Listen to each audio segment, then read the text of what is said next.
नमस्कार दोस्तों। विसर्ग संधि हम लोग पढ़ रहे थे, तो उसमें हमने इससे पहले वाले वीडियो में हंसी चौ तक के सूत्र पढ़ लिए थे। ठीक है, हंसी चौ। और उससे पूर्व हमने स सजुसो रू यह सूत्र भी पढ़ा था। तो इस सूत्र को भी हम थोड़ा बहुत यहाँ पर याद करेंगे, आवश्यकता पड़ेगी। पहले ही लिख दिया स सजुसो रू हंसी चौ। यह सूत्र हमने पढ़ लिया। विसर्ग का रुत्व होने वाला हम लोग देख रहे थे। ठीक है,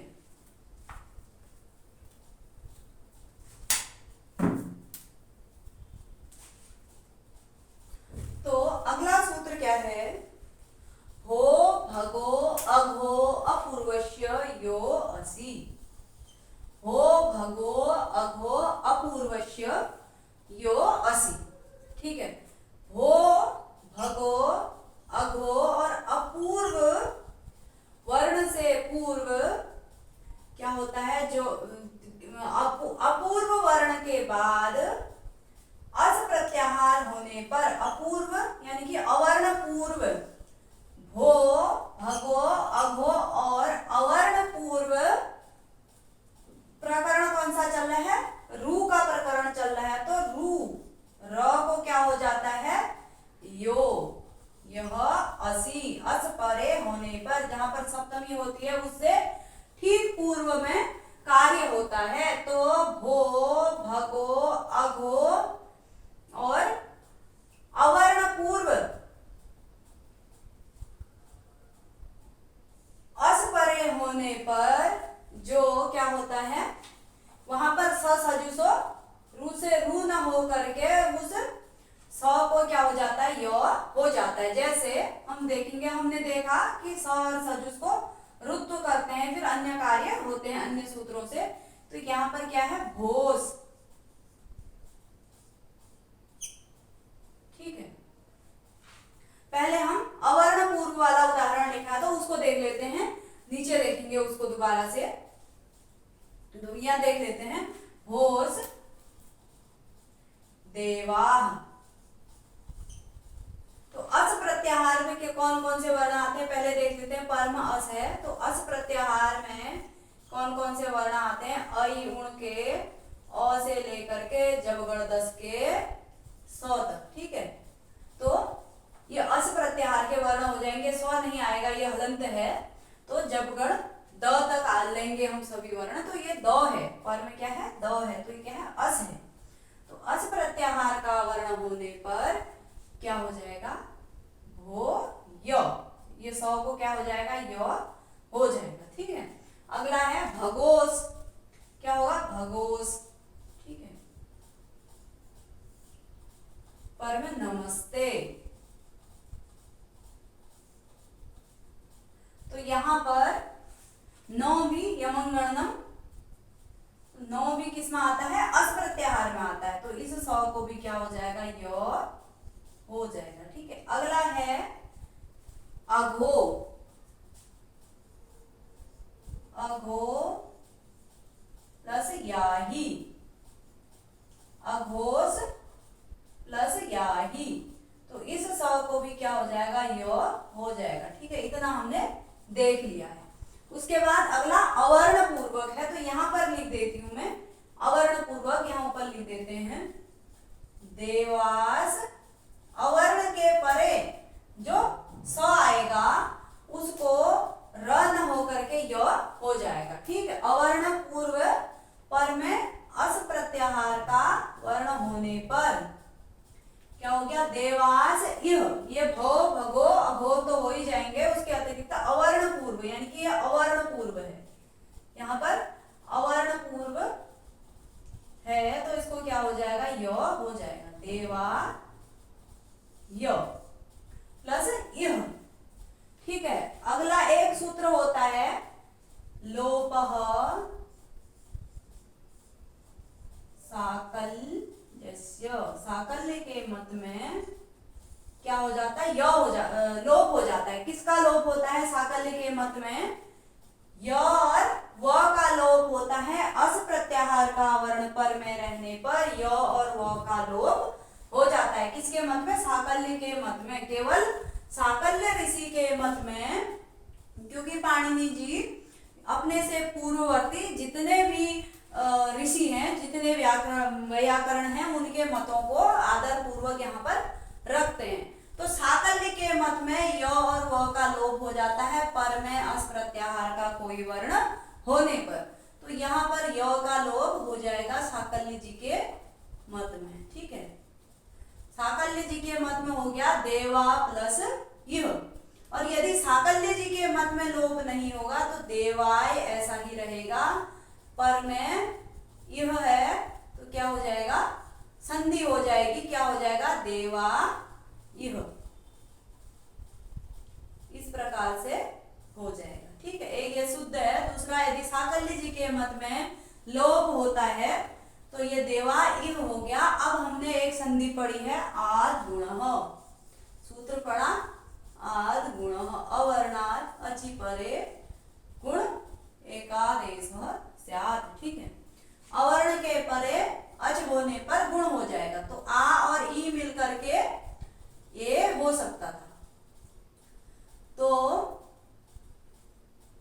ये प्राप्त हो जाता, गुण प्राप्त था। तो यहाँ पर एक पूर्वत्रा सिद्धम एक सूत्र है।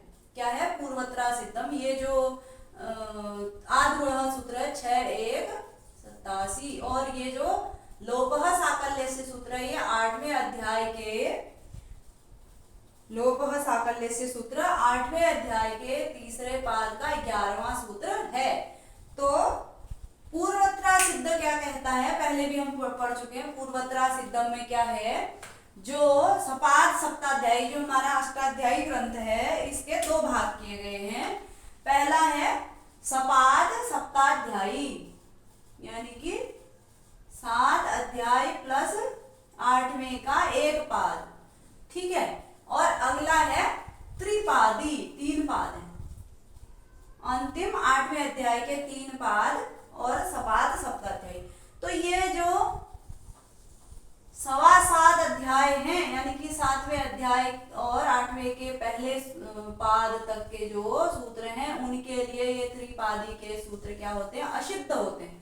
तो ये जो लोपः साकल्य से आता है ये त्रिपादी में आ रहा है, तो ये आद गुणः के लिए असिद्ध हो जाएगा। और आद गुणः को ये पता नहीं चलेगा कि यहाँ पर ये य का लोप हुआ है, तो आद गुणः यहाँ पर संधि नहीं कर पाएगा। यदि असिद्ध नहीं होता तो यहाँ पर फिर संधि हो जाती। तो ये कॉन्सेप्ट है देवा यह इस प्रकार से भी शुद्ध बनेगा और देवा यह इस प्रकार से भी शुद्ध बनेगा। तो अवर्ण का तो ये उदाहरण हो गया। और जो भो भगो अघो अपूर्वश्य, ये जो भो भगो अघो है, इनका यो हो गया। ठीक है, देवा भोय देवा भगोय नमस्ते। अब अगला है हलि सर्वेषाम। हल परे होने पर सर्वेषाम लोपः साकल्यस्य से लोपः की अनुवृत्ति आ जाएगी। हलि सर्वेषाम, हल परे होने पर सर्वेषाम लोपः, सर्वेषाम के साम एतेषाम, भोय भोय देवा भगोय नमस्ते अघोय याहि। और अवर्ण पूर्व कोई भी वर्ण हो, उसके पर में अस प्रत्याहार का कोई वर्ण हो, तो वहां पर क्या हो जाएगा? किसके मत में? हलि सर्वेषाम, इस सूत्र से लोप हो जाएगा। हलि सर्वेषाम, तो सभी का क्या हो जाएगा? लोपः। तो भोय देवा, इसको य का लोप होकर के क्या हो जाएगा? भो देवा।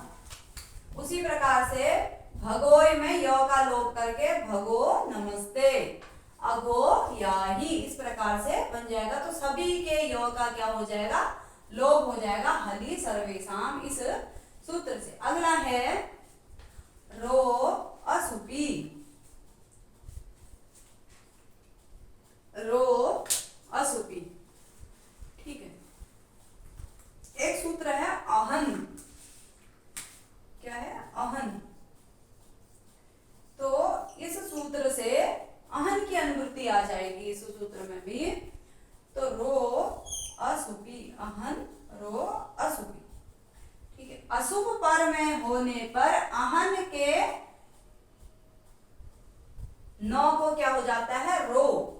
क्या क्या हो जाता है, रू हो जाता है। क्या हो जाता है, रू हो जाता है। तो क्या हो जाएगा, अहन के नौ को, अहन अहन दो हैं, अहन प्लस अहन, ठीक है। तो यहां पर अशुभ पर में होने पर, यानी कि एक सूत्र आता है स्वमोर नपुंसकात। स्वमोर नपुंसकात, यह सूत्र क्या करता है, सु और अम में क्या कर देता है, सुप का लोप कर देता है। सुप विभक्ति और सुप प्रत्यय जहां पर लगता है और अम प्रत्यय जहां पर लगता है नपुंसक में, ठीक है, नपुंसकात कहा गया है। तो नपुंसक लिंग के साथ जहां पर सुप और अम प्रत्यय लगता है तो वहां पर सुप और अम प्रत्यय का लोप हो जाए, विभक्ति का लोप हो जाता है, ठीक है। तो जैसे वारी शब्द आपने देखा होगा, स्त्रीलिंग जो नहीं सॉरी जो नपुंसक लिंग होता है तो वारी ही बनता है। उसी प्रकार से अन्य भी नपुंसक में तो सु जहां पर होता है और अम प्रत्यय जहां पर होता है नपुंसक में, वहां पर विभक्ति का लोप हो जाता है, सुप का लोप, सुप और अम का लोप हो जाता है। तो यहाँ पर अहन में आगे लोप हो गया है। तो अशुभ होने पर, अशुभ पर में होने पर अहन के नौ को र हो जाता है। तो अह, अहन का ये इसके स्थान पर क्या हो जाएगा, र हो जाएगा। अहर अह, आगे अह है तो क्या हो जाएगा, आगे अह है तो ये और जो है र जो है अ के साथ मिलकर के पूरा र बन जाएगा अह। आगे फिर इसको भी र हो जाएगा, ठीक है। इसके नौ को भी क्या हो जाएगा, र हो जाएगा। और खर अवसानो विसर्जनीय सूत्र से इसको क्या हो जाएगा, विसर्ग, र को विसर्ग हो जाएगा। तो अहर अह, उसी प्रकार से अहन प्लस गणः, नौ को र होगा रो असुपी सूत्र से, और पर में गणः होकर के क्या रूप बनेगा, अहर गणः, सॉरी ये आधा ही रहेगा, अहर गणः। रेप जो है व्यंजन आने पर उसके ऊपर चढ़ जाता है तो अहर गणः इस प्रकार से बन जाएगा, ठीक है। अगला है रो री, रो री,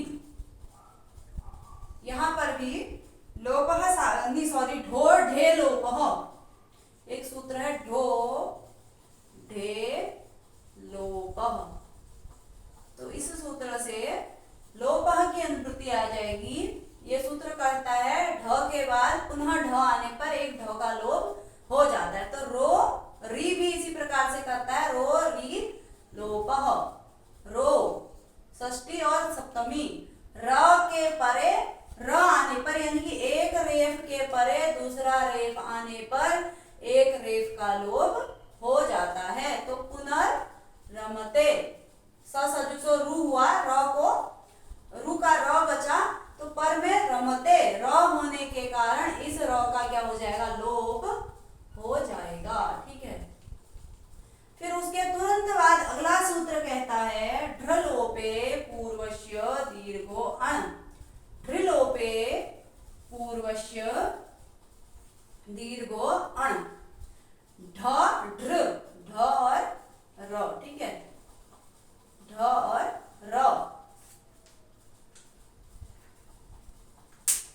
का लोप होने पर पूर्वस्य दीर्घो अण, पूर्व अण को दीर्घ हो जाता है। ढ और र का लोप होने पर पूर्व अण को दीर्घ हो जाता है। अण प्रत्याहार में आते हैं अ ई उ, ठीक है। तो अ ई उ, पूर्व जो अ ई उ है ढ और र के लोप में उनको दीर्घ हो जाता है। तो पुनर के र को हमने लोप किया तो पूर्व में क्या है, नौ में अ था तो उस अ को क्या हो जाएगा, दीर्घ हो जाएगा, पुनः रमते। उसके बाद हरि था, हरि, हरि में विभक्ति लगी, रू हुआ और रू का र बचा, फिर आगे र होने के कारण, दूसरा रेप होने के कारण इस